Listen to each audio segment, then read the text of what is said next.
जिस दिन final exams खत्म हुए, स्कूल की सबसे पॉपुलर लड़की मुझे पूरी क्लास के सामने घसीटकर जंगल में ले गई और जब मैं बिल्कुल स्टंडन खड़ा था, उसने अचानक मुझे किस कर लिया। एक मीठा, सॉफ्ट सा टेस्ट जो सिर्फ एक लड़की का होता है, मेरे होठों पर फैल गया। फिर उसने भरी हुई आवाज में कहा, श्या, मैं तुम्हें अपना दिल, अपना फ्यूचर, सब कुछ देने को तैयार हूं। अगर तुम मुझसे एक वादा कर दो तो मेरी जिंदगी तुम्हारी हो जाएगी। मैं ये सुनकर चौंक गया। असल में ये सब इसलिए था क्योंकि उसकी मां बीमार थी और सर्जरी के लिए तुरंत 6 लाख की जरूरत थी। हालांकि 6 लाख मेरे जैसे एक रिच और यूजलेस प्लेबॉय के लिए सिर्फ 15 दिन की पॉकेट मनी से ज्यादा नहीं था। फिर भी मैंने बिना एक पल सोचे उसे मना कर दिया। क्यों? क्योंकि उस आइस क्वीन, स्कूल की टॉपर का दिल इतना कीमती लगता है। दुर्भाग्य से मैं उन लोगों में से हूं जो प्यार पर विश्वास नहीं करते। मेरे पेरेंट्स ने फैमिली इंटरेस्ट के लिए शादी की थी और 20 साल से परफेक्ट कपल का ड्रामा निभा रहे हैं। उनके पास दिल तो है, लेकिन वो किसी और को दे चुके हैं। तो मुझसे दिल की बातें मत करो, मैं इन चीजों पर भरोसा नहीं करता। मैं सीधा हुआ और उसकी तरफ चला। मैं उससे एक सिर लंबा था। मैं उसकी कांपती हुई आईलैशेस और उनमें अटके आंसू साफ देख सकता था। मैंने अपना हाथ बढ़ाया, उसका शरीर सख्त हो गया। अनजाने में उसने आंखें बंद कर लीं। मैंने हल्के से उसकी फॉरहेड पर टैप किया। बिंग बिन वहीं फ्रीज हो गई। उसने आंखें खोली और कंफ्यूज्ड होकर मुझे देखा। मैंने हाथ वापस खींचा और उसकी आंखों में देखते हुए कहा, बिंग बिन, डिसाइड करो, तुम चाहती हो कि मैं एक नीच आदमी बनूं जो मौके का फायदा उठाए, या फिर एक अच्छा इंसान जो तुम्हारी चैरिटी में मदद करे। वह पूरी तरह ब्लैंक हो गई। उसका दिमाग क्लियरली हैंग हो चुका था। मैं पेशेंटली उसे देखता रहा। आखिरकार उसने रिएक्ट किया। उसके टेंस शोल्डर्स अचानक ढीले पड़ गए। हल्की उम्मीद के साथ, लगभग फुसफुसाते हुए उसने कहा, प्लीज मेरी मदद करो। मैंने तुरंत सिर हिला दिया। नहीं, मैं कोई फिलांथ्रोपिस्ट नहीं हूं। मेरे पास पैसे हैं, लेकिन मैं उन्हें बेकार में नहीं उड़ाता। 6 लाख से मैं दर्जनों नेपोलियन कैट्स खरीद सकता हूं। उसकी आंखों में उम्मीद तुरंत डिस्पेयर में बदल गई। उसे उस हालत में देखकर जैसे वो टूटने वाली हो, मेरी थोड़ी सी क्रूरता गायब हो गई। मैंने टोन बदला, लेकिन मैं ना विलन बनना चाहता हूं ना हीरो। हम बिजनेस पार्टनर्स बन सकते हैं। तुम्हारे ग्रेड्स बहुत अच्छे हैं, तुम फ्यूचर में हाई पोटेंशियल इन्वेस्टमेंट हो, तो मैं तुम्हें ये पैसे लोन दे सकता हूं, पर्सनल इन्वेस्टमेंट के तौर पर। 6 लाख अभी ट्रांसफर कर सकता हूं। उसकी आंखें डिसबिलीफ से चमक उठी।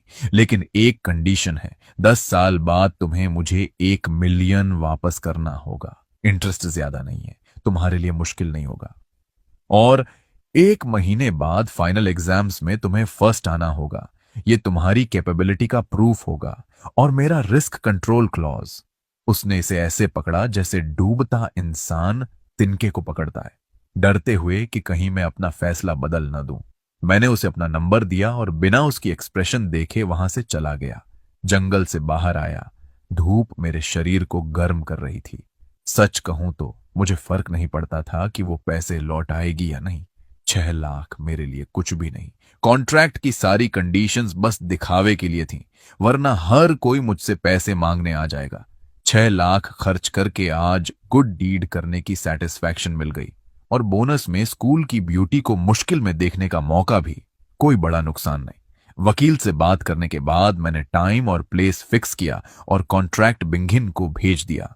इसके बाद मैं अपने ओरिजिनल डेस्टिनेशन क्लब रूम की तरफ बढ़ा। खिड़की से अंदर देखा। मेरी चाइल्डहुड फ्रेंड लुआन एक सस्पिशियस दिखने वाले लड़के के साथ हंस रही थी। ली फैमिली और हमारी फैमिली पुराने बिजनेस पार्टनर्स हैं, इसीलिए लिल रुयान और मैं चाइल्डहुड फ्रेंड्स हैं। लेकिन असली बात यह नहीं है। उसकी बड़ी बहन लिल क्विंचिलू, वो एक एक्स्ट्रॉर्डिनरी वुमन है। खूबसूरत, स्ट्रांग पर्सनैलिटी, और सबसे खास, वो मेरे साथ बहुत अच्छा व्यवहार करती है। मेरी मंथली अलाउंस मिलियंस में होती है। मेरे जैसे बेफिक्र प्लेबॉय के लिए वो बेसिकली एक वॉकिंग एटीएम है। और जल्द ही वो मेरे पॉलिशड भाई जीन लिंचुआन से एंगेज्ड होने वाली है, यानी ऑफिशियली मेरी भाभी। इससे मेरी आराम की जिंदगी और सिक्योर हो जाएगी। लेकिन हाल ही में एक लो लाइफ की वजह से लिल रुयान के ग्रेड्स टॉप से गिरकर एवरेज हो गए थे। क्विंचू ने मुझसे पूछा, क्या चल रहा है? तब मुझे पता चला कि मुझे इसे हैंडल करना होगा। आखिर वो मुझे पैसे देती है, तो मुझे भी कुछ करना पड़ेगा। दरवाजा खोलने से पहले ही एक लड़का भागते हुए बाहर आया। उसकी आंखों में ह्यूमिलिएशन और गुस्सा था। मैंने उसे पहचान लिया। वो वही गरीब स्टूडेंट था जिसकी रुयान फाइनेंशियल हेल्प करती थी।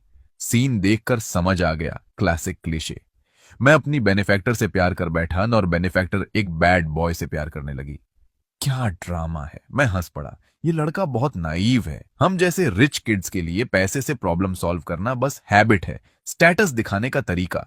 इसका मतलब ये नहीं कि हम अच्छे लोग हैं। अगर सच में रीपे करना है तो सक्सेसफुल बनो और हमें फायदा दो। यही दुनिया का रूल है।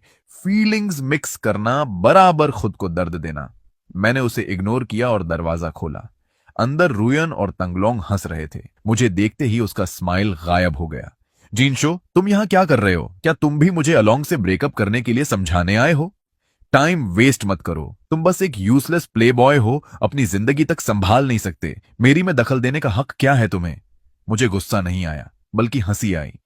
मैं इंटरफियर नहीं कर रहा, बस क्यूरियस हूं। एक परफेक्ट गर्ल अचानक ऐसे लड़के से कैसे प्यार कर सकती है? वो तिरस्कार से बोली। तुम क्या समझोगे? अलोंग तुम लोगों जैसा फेक रिच नहीं है, वो रियल है, फ्री है। उसने टंगलोंग का हाथ पकड़ा जैसे वो उसे वर्शिप करती हो। यही असली जिंदगी है। तुम लोगों की डिसिप्लिन्ड लाइफ वेस्ट है। फिर मेरी तरफ मुड़ी। खासकर तुम, जान दी, ना पढ़ाई ना फन। जीन फैमिली के अलावा तुम हो ही क्या? Complete useless. मैंने सिर हिलाया। समझ गया, यूथ का रिबेलियन फेज, राइट? वो मुस्कुराई। उसे लगा मैं कन्विंस हो गया। टैंगलोंग भी कॉन्फिडेंट हो गया। अगले ही पल मैंने उसे ऊपर से नीचे तक देखा। अब भी समझ नहीं आई? टैंगलोंग इंस्टिंक्टिवली पीछे हट गया। वो डर से कांप रहा था। मैं उसके पास गया। तुम्हें रियल पसंद है? फ्रीडम पसंद है? बताओ अभी कैसा लग रहा है? फ्री हो? वो दर्द से कराह रहा था, कुछ बोल नहीं पाया। रुयन मुझे रोकने आई। मैंने सिर्फ एक नजर से उसे पीछे कर दिया। अभी तो बड़ा माचो बन रहा था, अब आवाज क्यों नहीं निकल रही? उसकी हालत देखकर मेरा इंटरेस्ट खत्म हो गया। इतनी हिम्मत एक रिच गर्ल को इंप्रेस करेगा? मैंने रुयन को पकड़ा और उसे वेस्ट साइड के एक नोटोरियस इलाके में ले गया। उसे गाड़ी से उतारकर एक गंदी गली में दीवार से धक्का दे दिया। सड़ी बदबू, यूराइन की स्मेल। वो तुरंत उल्टी करने लगी। मैंने पंक्स की तरफ इशारा किया। देख रही हो, यही तुम्हारा रियल लाइफ है, यही फ्रीडम है। अगर पसंद है, अभी इन्हीं के बीच छोड़ देता हूं। वो डर से पीली पड़ गई, मुझे कसकर पकड़ लिया और रोने लगी। मैं गलत थी। जान जू, प्लीज घर चलो। उसी वक्त मेरी नजर एक जानी पहचानी शख्स पर पड़ी। वो टैंग लोंग ही था। वो लंगड़ाते हुए ये मौका देखकर कि मैं ध्यान नहीं दे रहा, गली के दूसरे सिरे से चुपचाप भाग गया। मैंने उसके पीछे जाने की जहमत भी नहीं उठाई। उस जैसे कचरे पर अपना एफर्ट वेस्ट करने का कोई मतलब नहीं था। ल्यूयन ने भी ये सब देखा। उसके चेहरे से सारा रंग उड़ गया। उसकी आखिरी इल्यूजन भी उसी पल टूट गई। उस टंग लोंग की उस हालत को देखकर, जो डर के मारे भाग रहा था, उसकी सारी कल्पनाएं खत्म हो गईं। वो रोना बंद कर दिया, बस वहीं खड़ा रह गया, जैसे उसकी आत्मा ही निकाल ली गई हो। मैंने उसे वापस कार में धक्का दिया। पूरे रास्ते ली फैमिली के घर तक उसने एक शब्द भी नहीं बोला। वो खुद ही दरवाजा खोलकर अंदर चला गया, पूरी तरह टूटा हुआ। मैं कार से उतरा भी नहीं, बस ड्राइवर से कहा गाड़ी घुमाओ और घर चलो। उसी रात मेरे फोन पर एक मैसेज आया। ल्यू क्विंचू का था। क्या धन्यवाद। मैंने एक कैजुअल इमोजी भेज दिया और बात वहीं खत्म हो गई। अगले 2 दिन ली फैमिली में सब शांत रहा। कोई भी मुझे परेशान करने नहीं आया। मुझे पता था ये सब मेरी फ्यूचर भाभी ल्यू क्विंचू का काम है। सब सेटल हो गया था। मेरी आराम वाली प्ले बॉय जिंदगी फिर से सेफ लग रही थी। लेकिन अगले ही दिन सब खत्म हो गया। टैंग लोंग मर गया, कार एक्सीडेंट, एक्सीडेंटल डेथ। मैं कुछ पल के लिए चुप रह गया। लगता है मेरी फ्यूचर भाभी मेरी सोच से भी ज्यादा क्रूअल और रल्थलेस है। अचानक मुझे ये पूरा फैमिली थोड़ा डरावना लगने लगा। यहां हर कोई एक परफेक्ट मास्क पहनता है और ठंडे दिमाग से हर ऑब्स्टेकल को खत्म कर देता है। मेरा बड़ा भाई जान लिंगवान ऐसा ही है। मेरी फ्यूचर भाभी ल्यू क्विंचू, वो भी। सिर्फ मैं ही ब्लैक शीप हूं, एक ऐसा इंसान जो बस आराम से जिंदगी जीना चाहता है, बिना कुछ किए। मेरे शरीर में सिहरन दौड़ गई। मैं तुरंत बिस्तर पर उठकर बैठ गया। मुझे यहां से निकलना होगा अभी। इन खतरनाक लोगों से दूर रहना होगा। मुझे जिंदा रहना है ताकि अपनी आराम की जिंदगी जी सकूं। मैंने किसी को अलविदा नहीं कहा। अगली सुबह मैं अपना पहले से पैक्ड सूटकेस लेकर नीचे आया। मेरी माँ लिविंग रूम में बैठी थी, एलिगेंट तरीके से सुबह की चाय पीते हुए। मुझे देखकर उसने बस हल्का सा नजर उठाई और बोली, कहाँ जा रहे हो? मैंने जवाब नहीं दिया। उसने भी कुछ और नहीं पूछा, बस अपना फाइनेंशियल मैगजीन उठाकर पढ़ने लगी। मेरे पिता कहाँ थे किसी को नहीं पता। ये घर कब्र जैसा ठंडा था। मैंने अपना सामान खींचा और उस लग्जरियस मेंशन से बिना पीछे देखे निकल गया। मेरे पास शहर के सेंटर में एक पेंट हाउस था जो मैंने पहले खरीदा था, आज काम आ गया। अपार्टमेंट बहुत बड़ा था और उतना ही खाली भी, फ्रिज तो उससे भी ज्यादा खाली। मैं कार लेकर पास के सबसे बड़े सुपरमार्केट गया। मुझे अपना नया घर खाने पीने की चीजों से भरना था। शॉपिंग कार्ट धकेलते हुए मैं आइल्स में ऐसे घूम रहा था जैसे कोई रोबोट बिना एक्सप्रेशन के सामान डालता जा रहा था। तभी अचानक स्नैक्स सेक्शन के कोने में मैंने एक लड़की को देखा। वो बड़ी ऑकवर्ड तरीके से ब्रेड का पैकेट अपनी स्लीव में छुपाने की कोशिश कर रही थी। वो मुझसे थोड़ी छोटी थी, हाइट कम, यूनिफॉर्म पुराना और फेडेड, लेकिन चेहरा काफी डेलिकेट था। दुर्भाग्य से हाथ हल्का था। मैं चुपचाप शेल्फ के सहारे खड़ा हो गया और आर्म्स क्रॉस करके उसे देखने लगा। सीन थोड़ा अम्यूजिंग था। उसकी स्लीव छोटी थी और ब्रेड पैकेट बड़ा। वो बार बार कोशिश कर रही थी। नर्वसनेस में उसके माथे पर पसीना आने लगा। फिर अचानक उसे कुछ महसूस हुआ। उसका शरीर फ्रीज हो गया। धीरे धीरे उसने सिर उठाया। हमारी नजरें मिली। मैंने कुछ नहीं कहा। 10 सेकंड बीत गए। उसका चेहरा तेजी से लाल होने लगा। उसकी आंखों में पहले पैनिक, फिर डिस्पेयर और आखिर में इतनी शर्म और ह्यूमिलिएशन थी कि जैसे वो घुट रही हो। उसके हाथ कांपने लगे। ब्रेड नीचे गिर गया जैसे उसकी सारी ताकत खत्म हो गई हो। वो पूरी तरह झुक गई जैसे जमीन में गड़ जाना चाहती हो। कितना बोरिंग है। मैं आगे बढ़ा, ब्रेड उठाया और अपने कार्ट में डाल दिया। फिर बिना देखे शेल्फ से ढेर सारे बिस्किट्स और स्नैक्स उठाकर कार्ट में डाल दिए। कुछ ही देर में मेरा कार्ट भर गया। मैं उसके सामने गया। वो अब भी सिर झुकाए खड़ी थी, पूरी तरह टेंस, जैसे किसी सज्जा का इंतजार कर रही हो। मैंने उसके जूते को हल्के से किक किया और पूछा, खाने के लिए पैसे नहीं है? उसका शरीर कांप गया। उसने हल्का सा सिर हिलाया, हाँ मैं। फिर तुरंत जोर से ना में हिलाने लगी। मेरा पेशेंस खत्म हो रहा था। ये क्या है, हाँ या ना? मुझसे खेल रही हो? मैंने थोड़ा सख्त टोन में कहा। कुछ बोलोगी? वो डर गई। सिर से पैर तक कांपने लगी। उसने सिर उठाया। उसकी आंखें लाल थीं, आंसुओं से भरी हुई। उसने बोलने की कोशिश की लेकिन आवाज नहीं निकली, बस कुछ टूटी फूटी आवाजें, हाथों से इशारे। मैं रुक गया। एक ख्याल आया, ये बोल नहीं सकती। उसकी हालत देखकर मेरा सारा इरिटेशन गायब हो गया। मुझे पछतावा हुआ। उस पल मैं खुद को एक कंप्लीट जर्क महसूस कर रहा था। मैंने कुछ नहीं कहा। दूसरा कार्ट लिया और उसे लॉन्ग टर्म फूड से भर दिया। फिर दोनों कार्ट्स लेकर उसे इशारा किया, फॉलो करो। वो समझ नहीं पाई। मैंने उसका रिस्ट पकड़कर उसे चेकआउट तक ले गया। पेमेंट के बाद मैं बैग्स उठा रहा था। वो चुपचाप मेरे पीछे खड़ी थी, कुछ पैकेट्स पकड़े हुए। अब मैंने सब सामान अपनी स्पोर्ट्स कार में रखा और उसे अंदर बैठने का इशारा किया। वो हिचकिचाई लेकिन फिर बैठ गई। मैंने पूछा, कहाँ रहती हो? उसने फोन निकाला। काफी देर बाद लोकेशन दिखाया। एक पुराना इलाका, टूटा फूटा। मैंने कुछ नहीं कहा, बस गाड़ी चला दी। रास्ते में साइलेंस भारी था। वो सिर झुकाए बैठी रही। आखिरकार हम एक जर्जर बिल्डिंग के सामने रुके। हमने सामान उठाया। अंदर का कॉरिडोर अंधेरा, गीला और अजीब बदबू। तीसरी मंजिल पर उसने एक टूटा हुआ दरवाजा खोला। अंदर चीनी दवाइयों की तेज गंध। कमरा छोटा था, सब कुछ एक नजर में दिख जाता था। एक पुरानी लकड़ी की खाट पर एक बूढ़ी बहुत कमजोर औरत लेटी थी, सांस धीमी, आंखें बंद। लड़की तुरंत उसके पास भागी, उसका कंबल ठीक किया। उसकी आंखों में चिंता साफ थी। तभी मुझे समझ आया, वो भूखी नहीं थी क्योंकि उसके पास पैसे नहीं थे। वो इसलिए भूखी थी क्योंकि वो पैसे अपनी दादी के इलाज के लिए बचा रही थी। फिर से वही इमोशनल ड्रामा। मैं अंदर ही अंदर बुदबुदाया। वो मेरे पास आई, झुककर धन्यवाद किया। फिर एक पुरानी नोटबुक में जल्दी जल्दी लिखा, धन्यवाद, ये सब कितना हुआ? मैं फ्यूचर में लौटा दूंगी। मैंने पढ़ा और हल्का सा हंस पड़ा। वापस? कैसे? फिर से चोरी करके? मैंने कुछ नहीं कहा, बस फोन निकाला और अपने असिस्टेंट को कॉल किया। लावंग सिटी हॉस्पिटल के स्पेशल केयर यूनिट से कांटेक्ट करो। 15 मिनट में एम्बुलेंस यहां भेजो। एड्रेस मैं भेज रहा हूं, कॉस्ट सीधे मेरे अकाउंट से काट लेना। पूरा काम 1 मिनट में हो गया।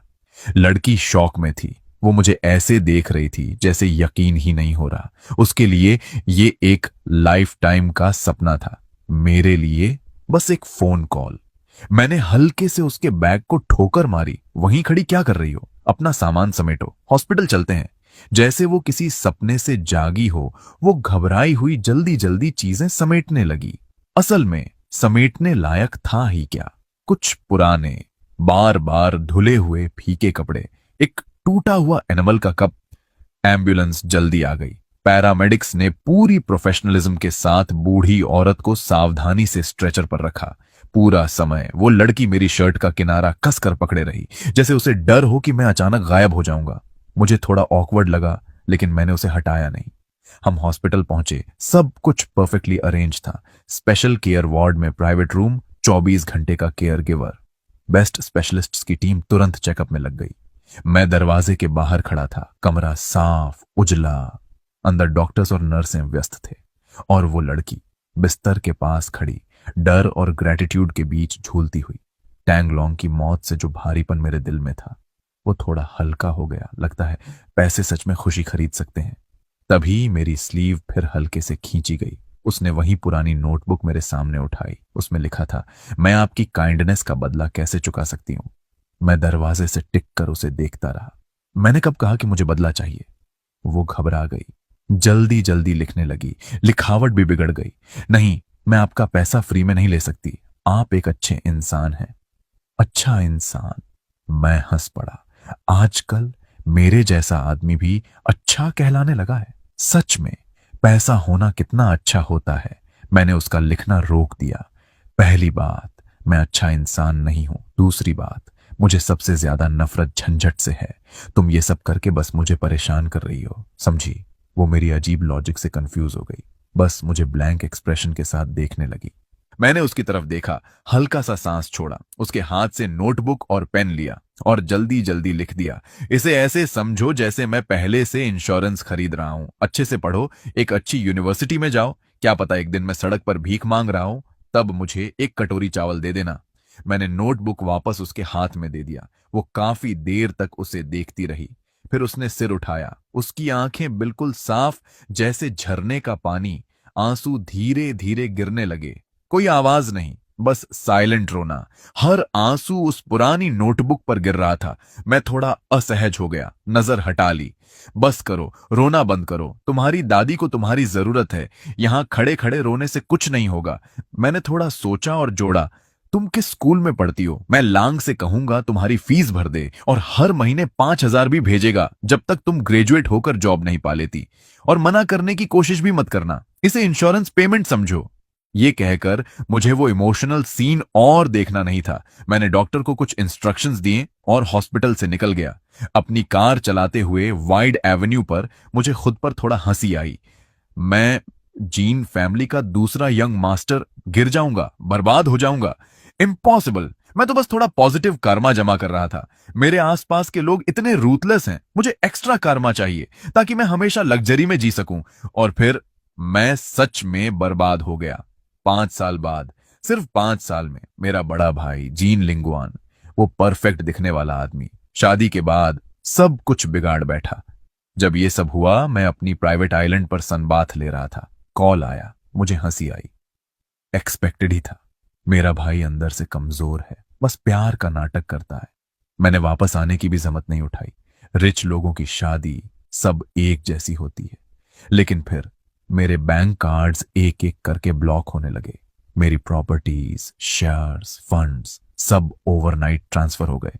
तभी मुझे समझ आया कुछ बहुत गलत हो गया है। जब मैं वापस लौटा, सब खत्म हो चुका था। जीन ग्रुप अब लू ग्रुप बन चुका था। मेरे पिता फाइनेंशियल क्राइम्स में फंस गए। अब जिंदगी जेल में बिताएंगे। मेरा भाई घर से निकाल दिया गया, और मैं भी नहीं बचा। 20 साल की जमा पूंजी सब गायब। मैं अपने पेंट हाउस के दरवाजे पर खड़ा था। 2 गार्ड्स मुझे अंदर नहीं जाने दे रहे थे। मैं गुस्से से उबल रहा था। अगर बदला लेना था लेती, मेरे बेवकूफ भाई को खत्म करती, मुझे फर्क नहीं पड़ता। लेकिन मेरे पिता को जेल भेजना, पूरी कंपनी हथिया लेना, ये क्या है? तभी दरवाजा खुला।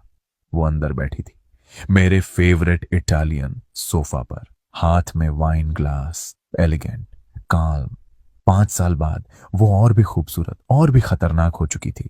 उसने मुझे देखा, मुस्कुराई। शोएल, तुम वापस आ गए। मैं चुप रहा, बस उसे घूरता रहा। वो उठी, धीरे धीरे मेरे पास आई, मेरे चेहरे को छूने के लिए हाथ बढ़ाया। ऐसे मत देखो, मैं भी ये सब नहीं चाहती थी। मैंने चेहरा हटा लिया। वो नाराज नहीं हुई, धीरे धीरे बोली, तुम्हारा भाई बहुत बेवकूफ है। मैंने उसे मौका दिया था, उसने खुद ही बर्बाद किया। मैंने पूछा, तो इसलिए तुमने पूरा फैमिली खत्म कर दिया? वो मुस्कुराई, धीमे खतरनाक अंदाज में। उसने पहले मुझे धोखा दिया, मेरा बदला पूरी तरह जस्टिफाइड है। फिर वो और करीब आई। अब मुझे पति की जरूरत नहीं है, शाह, क्यों ना तुम मेरे साथ रहो। मैं तुम्हारा ख्याल रखूंगी, जैसे पहले रखती थी। मैं हंस पड़ा, लगभग रोने जैसा। तुम्हारी बातें सुनकर तो लगता है टेंगलोंग को भी तुमने ही खत्म किया। उसकी मुस्कान एक पल के लिए डगमगाई, बस एक पल, लेकिन मैंने देख लिया। मेरी आखिरी उम्मीद भी खत्म हो गई। तुम पूरी तरह पागल हो। मैंने धीरे धीरे अपना मिडिल फिंगर उठाया। उसका चेहरा ठंडा हो गया, अंग्रेटी फुल। उसने हाथ हिलाया। 2 गार्ड्स आए, मुझे उठाकर बाहर फेंक दिया। मैं कॉरिडोर में खड़ा कड़वी हंसी हंसा। अगर मैं उसकी बात मान लेता, शायद मुझे पता भी नहीं चलता मैं कैसे मरता। मैं उसके खिलाफ कुछ नहीं कर सकता। मेरे पिता भी हार गए, तो मैं क्या कर सकता हूं? दूर रहना ही बेहतर है, जिंदा रहना जरूरी है। मैंने फोन निकाला, कॉन्टैक्ट्स खोले। पहले दोस्त को कॉल किया। हेलो जूचाओ, मैं जान एक्स बोल रहा हूं। 3 सेकंड की साइलेंस। कौन? Sorry, wrong number. Call cut. मैं कुछ देर चुप रहा, फिर खुद पर हंस पड़ा। दूसरा कॉल, सेम रिजल्ट। तीसरा, चौथा।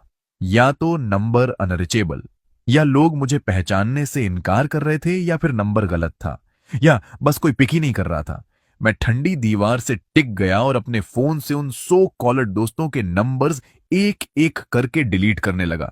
जब खत्म हुआ, स्क्रीन पर बस मेरी फैमिली के कुछ ही नंबर्स बचे थे।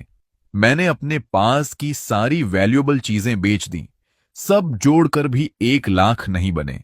पहले ये पैसे मेरे एक रात के ड्रिंक्स के लिए भी काफी नहीं होते थे। अब यही मेरी पूरी प्रॉपर्टी थी।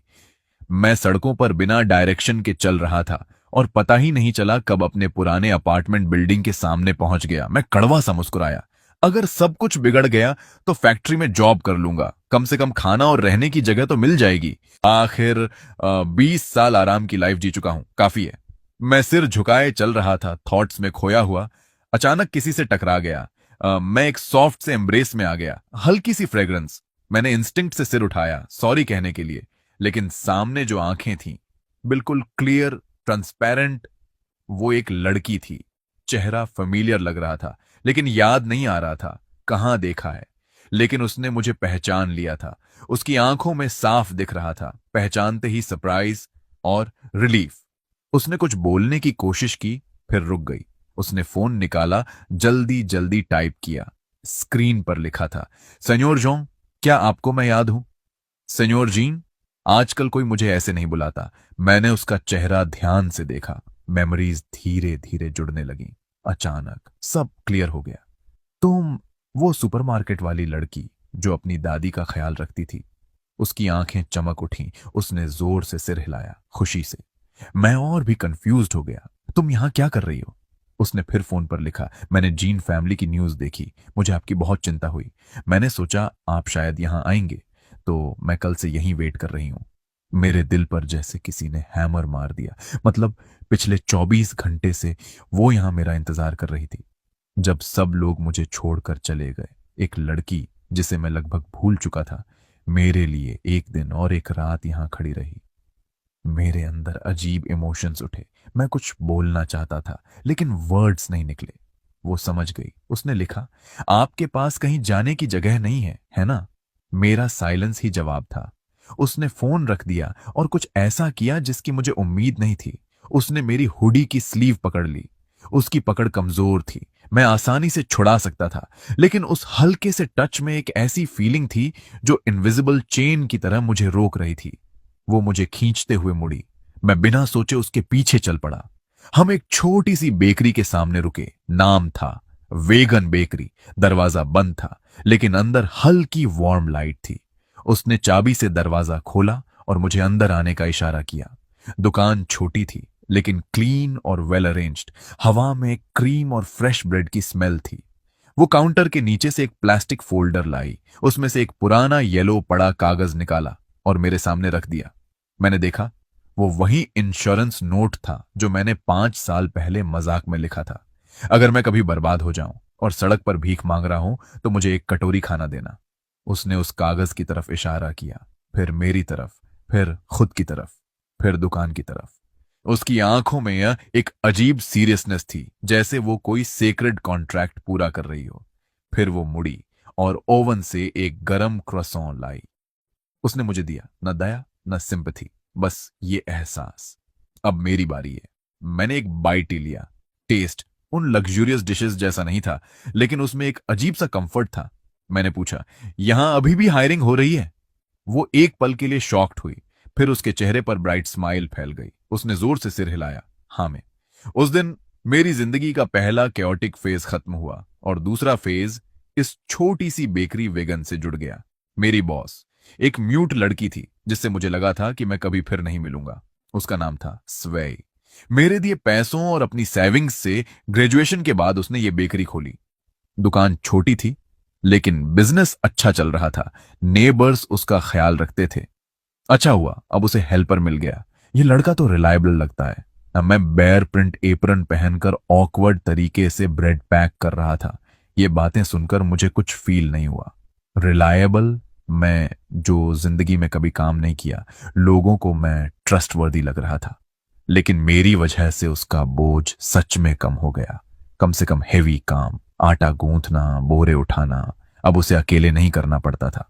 रात को दुकान बंद होने के बाद हम ऊपर छोटे से घर में जाते। पहले उसका घर 4 खाली दीवारें था। अब एक बेड, एक डाइनिंग टेबल, 2 कुर्सियां, एक सोफा और बैल्कनी में छोटा सा रूम, वो मेरा था। मेरी पुरानी मैंशन के बाथरूम से भी छोटा, लेकिन मैं यहां सबसे गहरी नींद सोता था। कोई झूठ नहीं, कोई चाल नहीं, बस हवा में फ्रेश ब्रेड की खुशबू। मैंने नॉर्मल इंसान की तरह जीना सीखना शुरू किया। झाड़ू लगाना, प्रेशर कुकर इस्तेमाल करना, ज्यादातर बार फेल। एक बार मैंने नमक को चीनी समझ लिया और मीठी डिश को नमकीन बना दिया। उसने टेस्ट किया, चेहरा सिकुड़ गया, लेकिन उसने थूका नहीं, बस चुपचाप पानी पी लिया। फिर नोटबुक में लिखा, स्वाद थोड़ा अलग है, अगली बार थोड़ा कम चीनी डालना। मैं हंसूं या गुस्सा करूं समझ नहीं आया। मैंने कटोरी छीनी और सब फेंक दिया। उस दिन से मैंने साइन लैंग्वेज सीखना शुरू किया।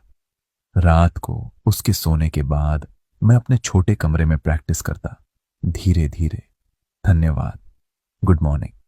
जब मैंने पहली बार उसे साइन में गुड मॉर्निंग कहा, वो फ्रीज हो गई। फिर उसकी आंखों में चमक आई, जैसे कोई सितारा गिरा हो। उसने भी जवाब दिया, पूरी सिंसेरिटी के साथ। उस पल मुझे लगा मेरी पूरी जिंदगी में इतना मीनिंगफुल कुछ कभी नहीं था। दिन गुजरते गए, मैं एक यूजलेस आदमी से एक डिसेंट बेकर बन गया। शॉप एक्सपैंड हुई, इनकम बढ़ी, मेरे पास फिर से अच्छा पैसा जमा हो गया, इतना कि मैं अलग रह सकता था। कई बार सोचा स्वे से बात करूं, लेकिन वर्ड्स गले में अटक जाते। अगर मैं चला गया तो कहां जाऊंगा, क्या करूंगा, और उसे अकेला छोड़ना सही होगा। मैंने खुद को बहाने दिए और वहीं रह गया। स्वयं ने भी कभी ये टॉपिक नहीं उठाया, जैसे वो भी चाहती हो कि मैं यहीं रहूं। लगता था जैसे उसने मेरी प्रेजेंस को पहले ही एक्सेप्ट कर लिया था। मैं प्यार पर भरोसा नहीं करता।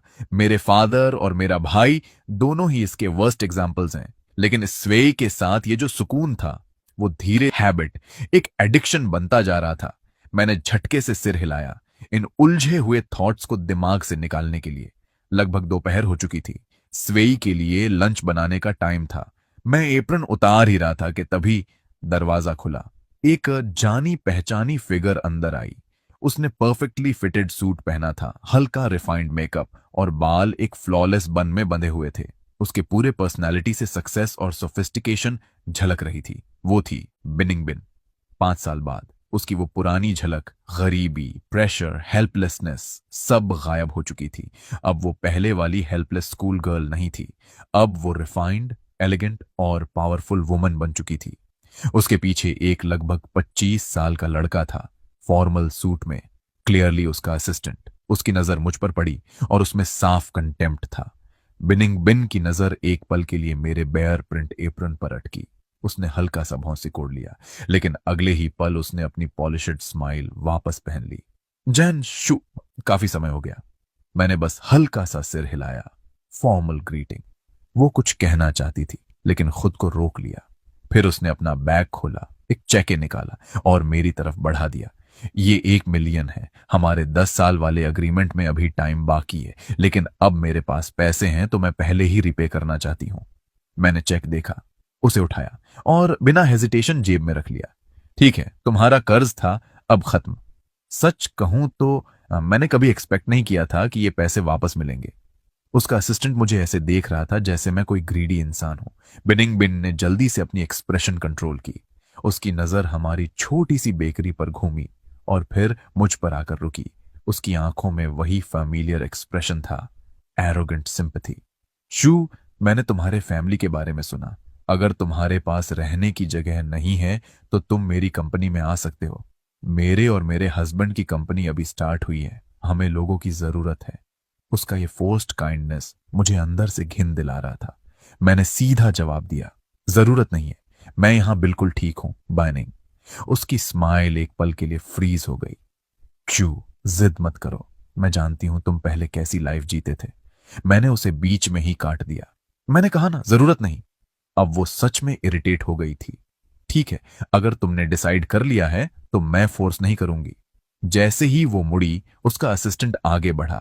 उसने हल्के से उसका हाथ पकड़ लिया, जैसे नेचुरली हेल्प कर रहा हो, और बिनिंग बिन ने उसकी तरफ वो मुस्कान दी जो सिर्फ दोनों के बीच की थी। बस यही मोमेंट था। मैंने कैजुअली अपना फोन निकाला, कैमरा क्वाइटली ऑन किया। एंगल परफेक्ट था। फोटो में असिस्टेंट का हाथ उसकी वेस्ट के करीब और उसके चेहरे की इंटीमेट स्माइल। कोई भी देखे तो समझ जाएगा ये सिर्फ बॉस एम्प्लॉय रिलेशन नहीं है। मैंने कैजुअली हाथ हिलाया। ठीक है, जाओ। फिर मैंने 2 से 3 मिनट में उसके हस्बैंड का पब्लिक ईमेल ढूंढा और वो फोटो अनोनिमस भेज दी। काम खत्म, फोटो डिलीट, हिस्ट्री डिलीट। दिल हल्का हो गया। मैंने स्वयं के साथ आराम से लंच किया। धीरे धीरे मेरा मन शांत हो गया। मैं काउंटर से टिक कर खड़ा हुआ और सोचा, इस 1 मिलियन का क्या करूं। स्क्रीन पर अमाउंट चमक रहा था। कितने समय बाद इतना पैसा देखा था। अब हमारी जिंदगी आसान हो जाएगी और स्वयं के लिए नए बेकिंग इक्विपमेंट भी ले सकता हूं। जितना सोचता उतना खुश होता। तभी दरवाजे की घंटी बजी। एक जानी पहचानी आवाज आई। छ। मैंने मुड़कर देखा। लियो रुयान। आज तो पुरानी जान पहचान वालों की लाइन लगी है। अगर मुझे सही याद है, उसका हस्बैंड शेनांग 2 साल पहले मर गया था। मैंने ठंडे स्वर में पूछा, क्या चाहिए? उसने होंठ दबाए, आंखें हल्की नम। वो एक्सप्रेशन देखकर ही मुझे इरिटेशन हो गई। मैं तुमसे मिलना चाहती थी। मैं हंस पड़ा। ये नया ड्रामा क्या है? उसकी आंखें लाल हो गईं, जैसे वो दुनिया की सबसे दुखी इंसान हो।